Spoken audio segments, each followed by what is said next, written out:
What's in all those cakes anyway? Beer. We supply Harm's entire staff with the finest Deutsch brews. Really? That must be a lot of beer. Indeed. Our studies show that criminals drink 3 times as much alcohol as law-abiding citizens. So beer turns people into criminals? Correlation doesn't imply causality. Just because criminals drink a lot of beer doesn't mean that beer causes crime. It's possible that people with criminal tendencies enjoy beer because it helps to soothe their conscience.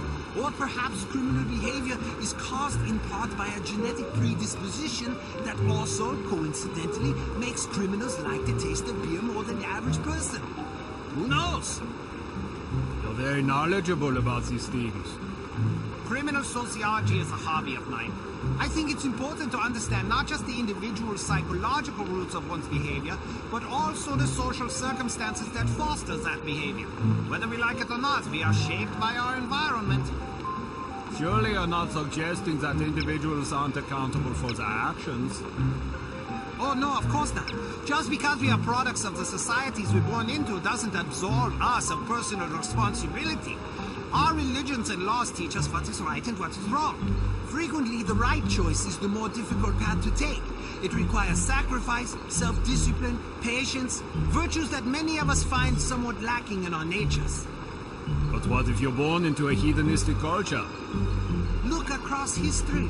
The reason hedonism is discouraged by most religions and governments is that it weakens a civilization. It breeds sloth, petulance, degeneracy, and selfishness. A divided nation is a fragile nation waiting to be conquered. Unity is strength. Humans instinctively fashion order out of chaos. It is a natural, probably genetic impulse. Therefore, even an individual born into troubled times has the capacity and even the duty to behave in a manner that promotes unity, however difficult it may be. Then what about us? I can only speak for myself. I'm a product of a broken household, which introduced a general lack of self-confidence in me at a very early age.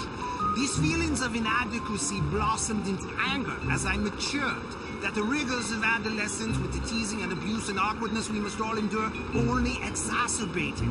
But even though I've identified the source of my problems, I'm still too childish and petty to become a responsible, mature citizen.